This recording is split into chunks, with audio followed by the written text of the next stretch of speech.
Então eu quero que você abra rapidamente aí, no livro de Gênesis, no capítulo 4. Gênesis é o primeiro livro da Bíblia.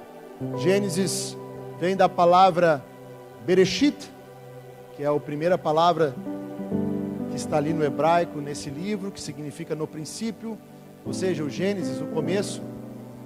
E esse começo, na verdade, é um dos meus livros favoritos da Bíblia, é o Gênesis, porque ele conta a história de famílias, de muitas famílias. A Bíblia é um livro repleto de histórias familiares.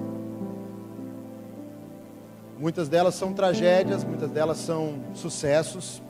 Alguns têm casos extremamente delicados, problemáticos. Outros têm situações de virada, de mudança. Em muitas delas tem milagres acontecendo. Mas de todas essas famílias, eu gosto de destacar duas muito importantes para essa história. Eu gosto de chamar a atenção para a família abençoada. A família abençoada, ela morava numa região que ninguém considerava muito interessante. Essa família era a família de José e de Maria. Por que abençoada? Porque somente essa família pôde criar e pôde ver, engatinhando dentro da sua casa, o próprio Deus. E a outra família que eu gosto de destacar na Bíblia é a primeira família. E a primeira família nós sabemos que ela é composta pelo primeiro homem e a primeira mulher. O primeiro homem, Adão, primeira mulher, Eva. E a partir do versículo 4, quando eles já saíram do jardim do Éden, foram expulsos de lá, no capítulo 4 nós começamos a conhecer a extensão dessa família. Começamos a ver o que ela vai se tornar, fora do ambiente que ela foi projetada para viver. Sim, Adão e Eva foram projetados para viver num ambiente perfeito, no lugar perfeito. E mesmo no ambiente perfeito, tomaram a decisão errada. Aí vai a primeira dica para você. Você pode estar no lugar perfeito, com o ambiente perfeito, com as circunstâncias perfeitas, e mesmo assim errar. Adão e Eva comprovam isso para nós.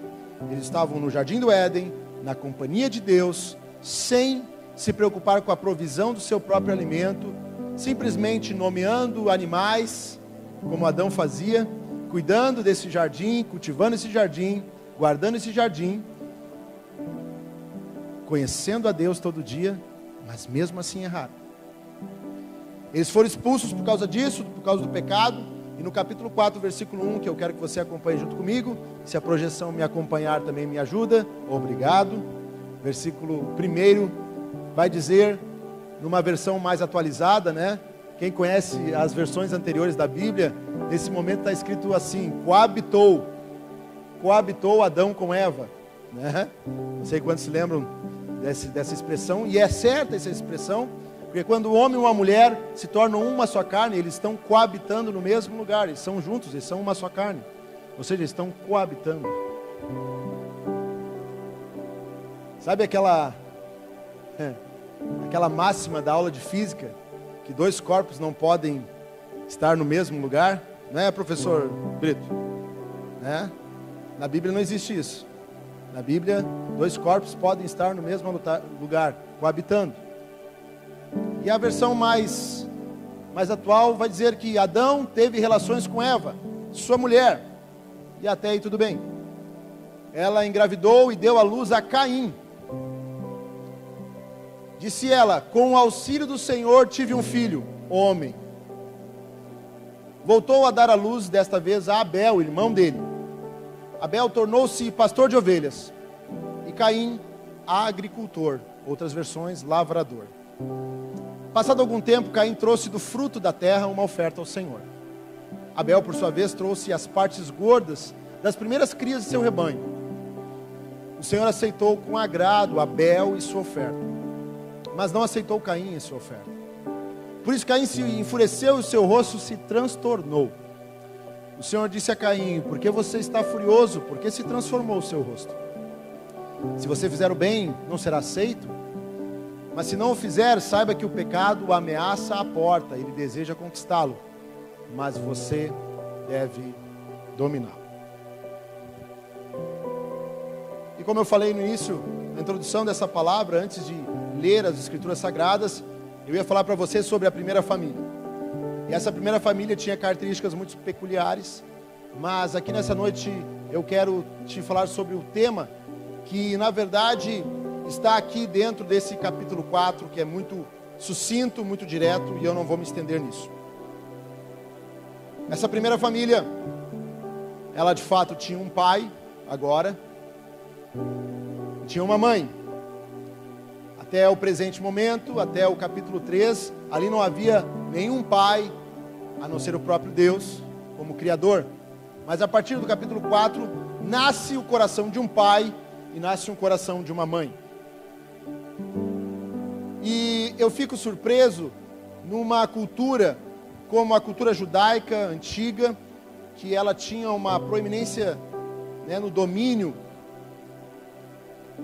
da figura masculina em relação a muitas ordens dadas na casa, em relação a quase todo o domínio e governo da casa. Me surpreende que no versículo 1, logo quando a Eva e o Adão têm relações e nasce o filho, quem coloca o nome no filho não é o Adão. Isso é curioso porque os pais, os homens davam nome aos filhos. Mas existem muitos outros relatos que mostram a mulher dando o nome ao seu filho. No caso aqui, Eva dá um nome ao seu primeiro filho, Caim. Ela diz isso. Ela diz: eu obtive, eu adquiri. Volta ali para mim no versículo 1, por favor, para ajudar a igreja aqui junto conosco. Disse ela: com o auxílio do Senhor tive um filho. Outras versões dizem: eu consegui, eu obtive. E a palavra, o nome Caim vem dessa raiz hebraica chamada Caná, que significa obtive, consegui. Meu irmão, por que consegui? Você vai lembrar que no capítulo 3, qual é a maldição que é dada para a mulher? O pecado gerou maldição. E quem profere a maldição não é o diabo. Quem profere a maldição sobre a serpente, a mulher e o homem, é Deus. E na maldição que Deus profere para a mulher, as mulheres sabem muito bem aqui, que com dores dará luz ao filho. Minha esposa, sempre quando está sofrendo alguma coisa, coisas normais da vida de uma mulher, ela diz: quando eu encontrar a Eva no céu, eu vou dar-lhe uma sumanta de pau naquela mulher. Ela vai me ouvir. Afinal, não era para ter dores de parto. Isso era uma maldição, proferida pelo próprio Deus, e que não mudou até hoje. Eu digo isso porque no momento em que essa mulher tem um filho, ela diz: consegui passar por essa dor, obtive um filho homem, obtive a conquista, consegui passar por essa situação, por esse sofrimento. E de fato, o sofrimento da mulher era exatamente esse, nessa situação.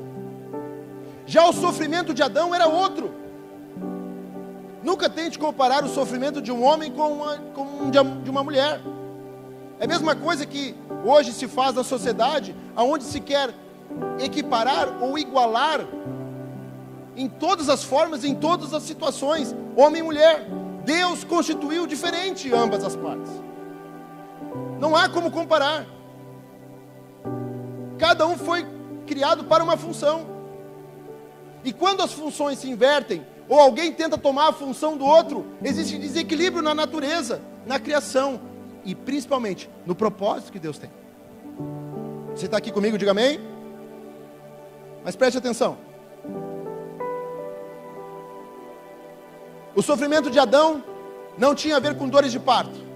O sofrimento de Adão tinha a ver com provisão. Tinha a ver com aquilo que ele não sabia dentro do jardim do Éden. Adão não se esforçava para conseguir alimento. Adão não se esforçava para fazer praticamente nada. Era um descanso constante. Você já imaginou uma aposentadoria eterna? O brasileiro tem isso, né? O primeiro dia de trabalho, já pensa no seu primeiro dia de aposentadoria. E é compreensível? É. Porque o trabalho, após o pecado, se transformou numa maldição. Mas não era. E não somente o trabalho se transformou numa maldição, como obter o sustento próprio através do trabalho se transformou num esforço muito grande. Se transformou num sofrimento. A maldição da serpente a gente sabe: rastejar sobre a terra. Nesse contexto todo que eu estou dando a você aqui, eu quero que você olhe para o coração da Eva, ao ver que ela obteve um filho. Conseguiu. Mas, se lembre bem, em Gênesis capítulo 3, versículo 15, coloca para nós aí, por favor, que vai ser importante para entender.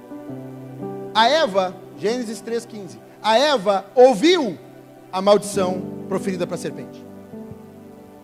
A Eva estava no mesmo ambiente onde Deus profere a maldição. E a maldição dada à serpente é: porém inimizade entre você, serpente, e a mulher, entre a sua descendência e o descendente dela. Este ferirá a sua cabeça, e você lhe ferirá o calcanhar. Para aqueles que são alunos da Escola de Ministérios no Brasa College, que começa de novo em março, na aula de guerra espiritual, na primeira aula, nós entendemos que esse versículo é o primeiro versículo que aborda a guerra espiritual, pois ela simplesmente denuncia que há uma guerra que está acontecendo a partir daquele momento. Se você quer saber mais, Brasa College, março, começa a Escola de Ministérios. Já fiz o meu jabá aqui. No entanto, olhe para Eva, ouvindo essa frase. Coração de mãe. Vamos lá, mulheres que estão aqui. Quantas são mães? Levante a mão aí. Muito bem. Coração de mãe. Não aquele espaço lá dentro da casa da nossa avó, que a gente chamava de coração de mãe, que cabia tudo lá dentro, né? Todo mundo tinha um coração de mãe na casa da avó. Coração de mãe aqui, mulheres. Você ouve isso acontecer. O caos é instaurado a partir do pecado. E você, como mulher, foi a primeira a atravessar a linha e pegar a maçã não, né? O fruto, dizem que a maçã não é o fruto, e comer. E depois oferece para o marido. Ela era a única culpada? Não. A Bíblia diz que ela come e não acontece nada. Mas quando Adão come, o caos, por causa do pecado, é instaurado na terra. Mas olha o sentimento da Eva. Eu estou ouvindo tudo isso acontecer. E a ordem precisa voltar. E eu ouvi, está aqui o versículo. Eu ouvi que eu tenho uma inimizade, uma guerra, uma coisa entre eu e essa serpente, que na verdade é o diabo. E ele disse, ele quem? Deus, entre a sua descendência e o descendente dela, e tem essa inimizade. E o meu descendente vai ferir a cabeça do meu inimigo? Coração de mãe, minhas irmãs. Quando você tem um filho, você projeta o melhor. E não bastasse ainda o melhor, se da própria boca de Deus você ouve que o teu descendente vai ferir a cabeça do teu inimigo, o que você projeta? O filho que eu acabei de ter aqui, com o auxílio do Senhor, É esse aí, o meu primogênito, que vai colocar a ordem das coisas novamente. Compreensível isso? Mas nós estamos muito limitados ao tempo e ao espaço. Nós estamos limitados ao nosso dia de hoje. E a palavra de Deus não é só sobre o hoje. A palavra de Deus é sobre o amanhã. A palavra de Deus é algo que já está criado no futuro. E Ele só veio lá do futuro e te trazer uma novidade que você faz parte dela. Mas você não é o resumo dela. Esta Eva vê esse filho nascer, conseguir. Eu acho que agora, Adão, eu fico imaginando, Adão, acho que agora nós vamos colocar em ordem esse negócio. O Senhor vai nos receber de novo lá no jardim. Nós vamos voltar. Nós somos expulsos lá, mas nós vamos voltar. Nós tivemos um filho. Eu ouvi que a descendência vai ferir a cabeça dele. Vamos dar um jeito nesse negócio.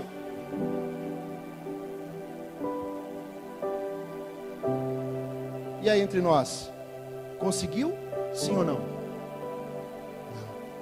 Não. Sabe por quê? Porque tudo que é feito na força do nosso braço, tudo que é feito na limitação da nossa carne, na expectativa do nosso coração, e que não está debaixo da vontade de Deus, só gera confusão e morte. Mas eu ouvi de Deus uma palavra. Ela ouviu sim ou não? Ela não ouviu uma maldição ser proferida? Ela não estava envolvida na maldição? Ela não estava envolvida diretamente na situação que estava acontecendo ali diante dos olhos dela? Ela foi citada, porém inimizade entre você e a mulher. A única mulher que tinha ali era ela. Ela estava envolvida diretamente, naturalmente, humanamente. Ela tinha que pensar: é da minha descendência, eis aqui o meu primeiro filho. Mas não bastasse, não teve somente o primeiro filho, teve o segundo. E ao contrário do primeiro filho, aonde claramente nós vemos ela dizer: consegui um filho, nós só sabemos que o nome dele era Abel. E o original de Abel, curiosamente, sabe o que significa? Alguém que fez algo insignificante, não produziu, não foi além. Abel, o seu nome já denotava o estancar de um propósito. Ela olhou para o Caim e disse: consegui. E quem é que deu o nome para Abel? A Bíblia não diz? Não vou ser eu que vou dizer. Foi o pai? Foi a mãe? Quem foi? Eu já perguntei quantas são mães aqui. Mas quem tem algum irmão? Levanta a mão aí. Irmão ou irmã? Isso. Os irmãos são maiores, claro, né? O número vai ser maior. Você já viu que você é totalmente diferente do seu irmão ou da sua irmã, né? Até parece que você deve ser o patinho feio ou o seu irmão deve ser, de alguma forma. Sempre tem é muito diferente. E isso não é de agora. Isso é lá de Caim e Abel. Dois irmãos totalmente diferentes um do outro. A Bíblia já disse ali, nós já lemos, um virou agricultor, lavrador. O outro virou pastor de ovelhas. Claramente vemos que um era irado e o outro nem sabemos se era manso ou não, porque não tivemos nem tempo de conhecê-lo, além da sua própria oferta. Infelizmente conhecemos mais a Caim do que a Abel. E normalmente é assim que acontece numa família, né? Acabamos conhecendo mais o problemático. O problemático, a gente tem tudo para falar do problemático. Esse aqui é o problemático, você lembra o problemático? Você lembra daquela festa de Natal que ele aprontou? Você lembra que ele saiu no meio da festa, saiu xingando todo mundo, você lembra? E o bonzinho, ou tranquilo, ou manso, ou nem tão manso assim, mas que ninguém nota, está lá sentado fazendo as coisinhas dele. Era praticamente o Caim e o Abel. E isso é tão forte, mas tão forte, que o próprio Deus veio conversar com Caim. A Bíblia não diz que Deus veio conversar com Abel, mas veio conversar com Caim. Mas eu quero te fazer aqui, na verdade, refletir sobre o tema de Gênesis 4. Porque tudo isso aqui é para chegar nesse ponto. Ao contrário do que Eva pensava, a recuperação do domínio, da ordem, da volta ao jardim. Agora nós vamos lá. Consegui. Obtive um varão, um filho, um homem, um descendente. Um descendente. Ah, deve ser esse. O tema de Gênesis 4, para Deus, não tem nada a ver com isso. Enquanto nós estamos procurando domínio, retorno a um ambiente agradável, a um ambiente que nós perdemos. Quantas vezes nós já não falamos, bons tempos aquele, né? Se lembra? Imagina Eva e Adão conversando. Adão e Eva ali, se lembra dos bons tempos que vivíamos no jardim? Ao contrário de tudo isso, meu irmão, minha irmã que está aqui nessa noite, ou você que está na live, Deus não estava buscando a ordem imediata das coisas. Isso que mais nos impressiona. Porque quando estamos em meio ao caos, pensamos e pedimos uma intervenção imediata do Senhor para que tudo volte a como era antes. Inclusive, baseamos isso na própria palavra de Deus. Dizemos, Deus disse. Mas a palavra de Deus não está limitada ao teu tempo, nem a esse espaço. Gênesis capítulo 3, versículo 15, não está falando sobre Caim. Gênesis 3, versículo 15, está falando do descendente da mulher. E esse descendente da mulher tem um nome, Jesus Cristo. E Jesus Cristo, esse sim, feriu a cabeça da serpente. Ele cumpriu um propósito que estava denunciado lá no Éden. Mas Deus não quis colocar ordem diretamente no capítulo 4, porque Ele tinha um plano muito maior que esse. E o que Ele queria no capítulo 4? Em meio ao caos, o que Ele queria? Alguém que o adorasse. Sabe quando nós queremos tudo? Queremos toda a normalização de tudo que acontece em nossa vida, mas não atentamos para as coisas simples. Porque Caim vem, e volta o versículo para nós, ali no versículo 3, capítulo 4. Passado algum tempo, Caim trouxe do fruto da terra uma oferta ao Senhor. Justo? Claro que sim, justo. Qual o problema de trazer? Inclusive, Caim é o primeiro a se dedicar, a ter uma atitude de ofertar algo a Deus.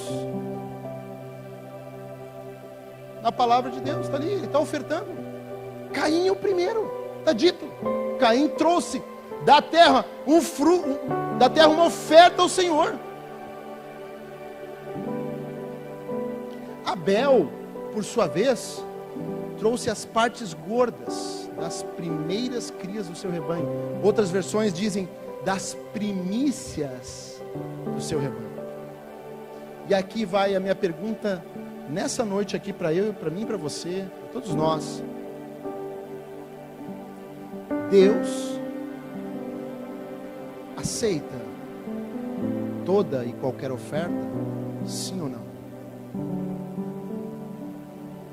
Mas nós pensamos que sim. Eu vim aqui de qualquer jeito. Sabe a frase, venha como estás? Ela é verdadeira, mas não significa que permaneça como estás. Deus aceita qualquer oferta. Ora, no começo do Gênesis já está claro. que a resposta é não. Sabe por quê? Pensamos que Deus é aniversariante. Já viu aniversariante? Pensamos que Deus é aniversariante. Organizamos uma festa de aniversário ou uma festa surpresa, e isso não tem nada de errado. E quando alguém traz algum presente para você, você nem estava esperando um presente. Quando você recebe o presente, você diz: oh, obrigado, eu não estava esperando esse presente. Que bênção, glória a Deus pela tua vida. Mas você não vai fazer assim com o presente, né? Você quer presente?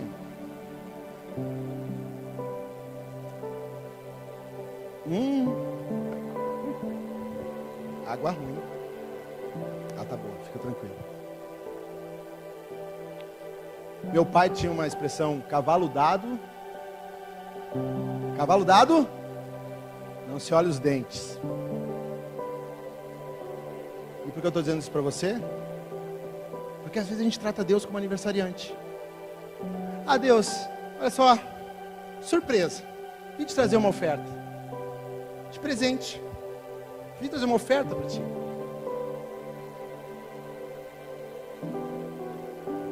Está do meu jeito, está da minha forma. E aí nós pensamos que como nós ofertamos algo, e a palavra oferta tem esse negócio, tem esse entendimento de algo espontâneo, e Caim fez espontaneamente. Não está dito que Deus pediu, ele fez espontaneamente. Mas aqui entre nós, meu querido irmão, minha querida irmã, a adoração a Deus não é nas nossas condições. Adorar a Deus é nas condições dele. Eu vou repetir, porque talvez essa seja a frase mais importante dessa noite. Adorar a Deus não é nas nossas condições. Adorar a Deus é nas condições dele. Porque é a ele o culto. A ele é a glória. E quais são as condições de Deus?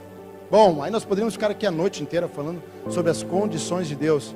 Mas também Deus não é aquele pai que coloca muitas regras para que venha a ser adorado e ser íntimo de alguém. Mas eu só vou te dar aqui uma característica nesse relato. E aqui eu já caminho para o final. Caim era o quê? Agricultor. Gênesis capítulo 3 vai dizer, eu acho que vai me ajudar de novo no versículo 23, Gênesis 3, 23, olha o segredo. Olha o segredo que a Bíblia nos diz em Gênesis 3, 23, quando eles foram expulsos do jardim. Por isso o Senhor Deus o mandou embora do jardim do Éden para cultivar o solo do qual fora tirado. Outra versão diz, para lavrar a terra de que fora tomado. Ou seja, quando saíram do jardim, a primeira coisa que Adão foi fazer foi lavrar a terra. Ou seja, foi suar, foi sofrer para conseguir comer, foi tirar fruto dessa terra, para conseguir se sustentar. O que Caim era? Lavrador, agricultor. Ou seja, aprendeu do pai. O pai começou, o filho continuou. Há algo de errado nisso? Nas condições deles, não. Mas Caim trouxe a oferta que era produzida pela força do braço dele.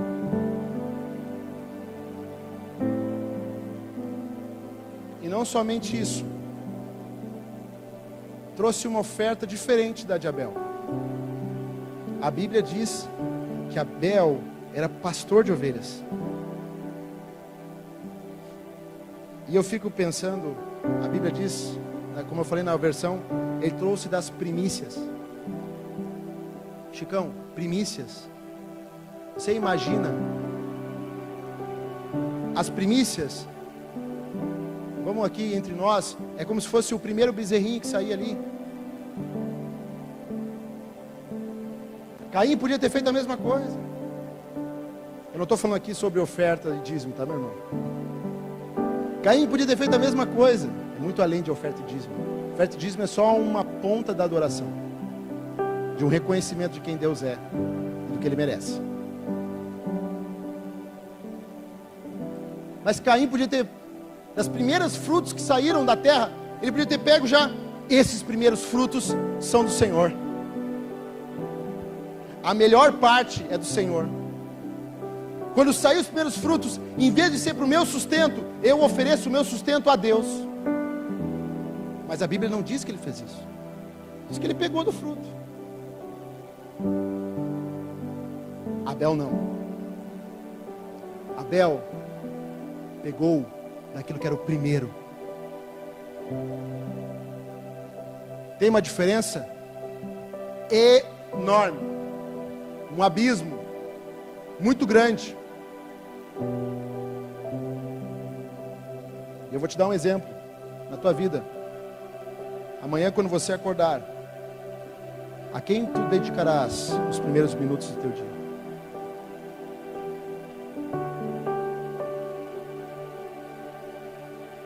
Eu não sei se você já teve essa experiência, mas decida dedicar os primeiros minutos do teu dia a Deus.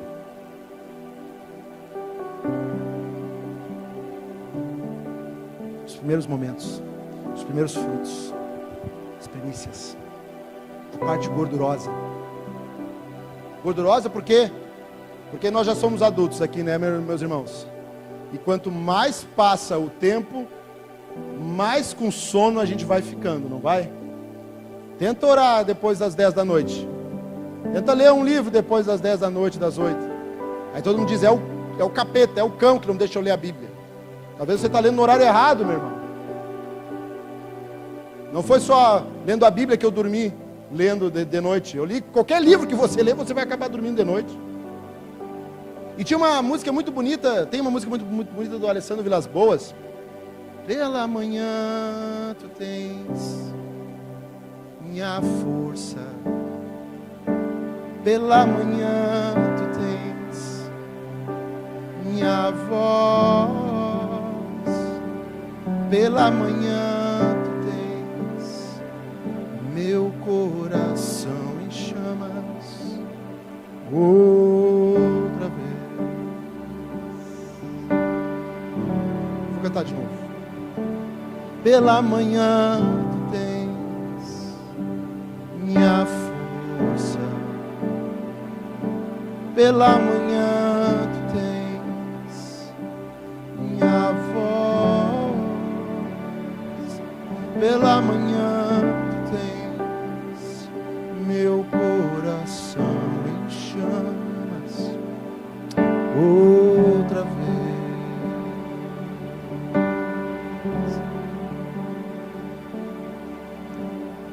Essa é minha recompensa. Esse é meu galardão, ter você dentro de mim para sempre. Essa é minha recompensa, esse é meu galardão, ter você dentro de mim para sempre. Pela manhã, Senhor, pela manhã, Senhor.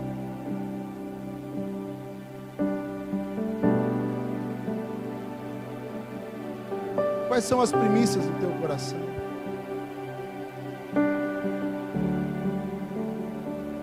Onde está a atenção do teu coração?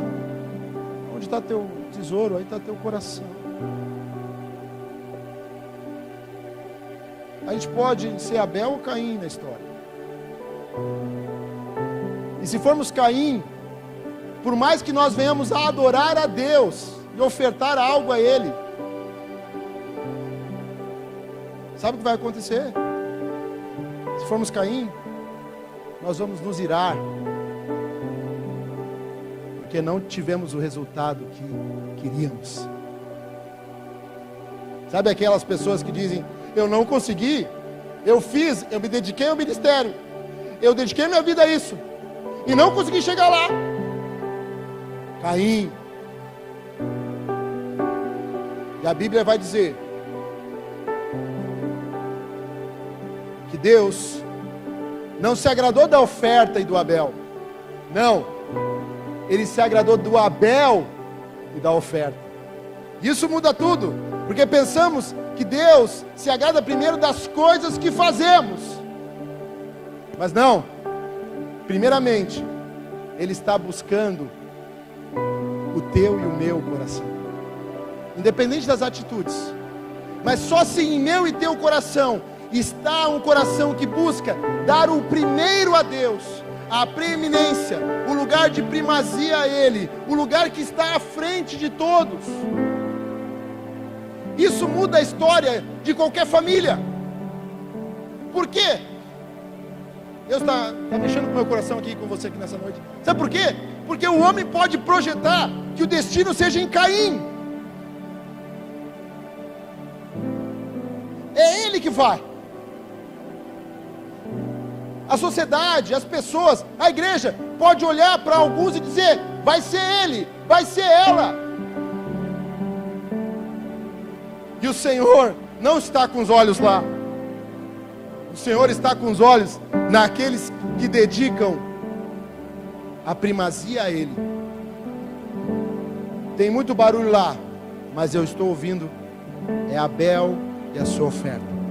E a palavra de Deus ainda vai dizer que até hoje o sangue de Abel clama. Sabe o que significa? Que a dedicação de um adorador, por mais que esteja morto, a vida dele ainda clama diante de Deus, de tal forma que o seu legado e a sua memória não são esquecidos, de tal forma que aqueles que se dedicam a dar a Deus toda a primazia, ele pode até morrer, mas a sua história não morre ali.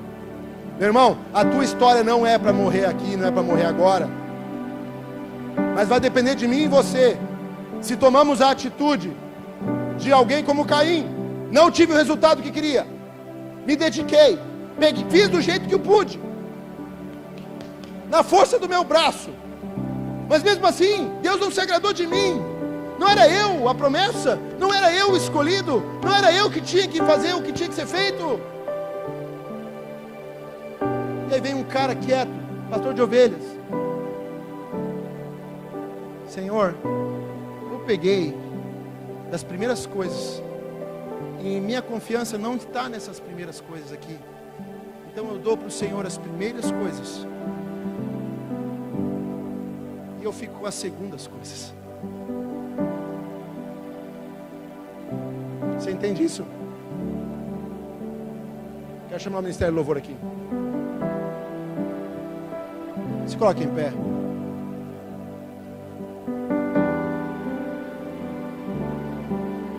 Em tudo isso também eu quero te dar alguns conselhos, rapidamente aqui.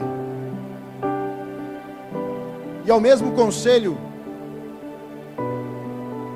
que Deus dá a Caim. Olha o que vai dizer Gênesis 4, versículo,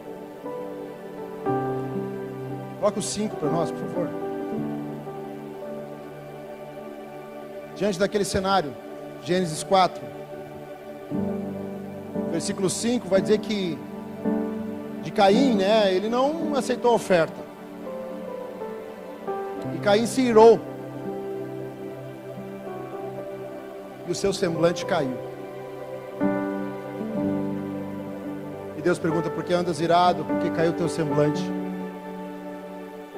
Se procederes bem, não é certo que serás aceito. Imagina, ele já tinha tirado do fruto. Para ele, já tinha sido o bom procedimento. Procedi bem, fiz o que devia fazer. A propósito, Deus, eu fiz primeiro. E ainda Deus vem e questiona ele: se procederes bem, não é certo que serás aceito. Se fizer o bem, não será aceito. Senhor, como assim? Eu fiz o bem. É quase aquele: não roubo, não mato, não fumo, não bebo, e pensa que só isso basta. Já faço o bem, não devo nada a ninguém, Mas a adoração não é na minha condição. É no molde, na forma, no exemplo dele. E é ele que define o que é adoração. Inclusive eu não posso definir o que é. Só ele pode. Mas se não o fizer o bem, olha o que Deus vai dizer: saiba que o pecado o ameaça à porta. O pecado está aí. Está bem perto. Ele está batendo na porta. Outras versões diz: seu desejo será contra ti e cumpre a ti dominá-lo.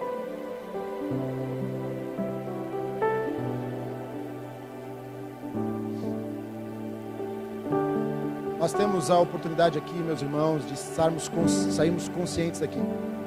Que existem 2 comportamentos a serem seguidos. Existe um comportamento de arrogância, de orgulho, de relaxamento. A verdade é essa, relaxamento. De fazer de qualquer jeito. E de achar que aquilo que eu oferto da minha vida já é o suficiente. Já fiz tudo o que eu podia fazer. Na força do meu braço. Ou temos a oportunidade aqui nessa noite de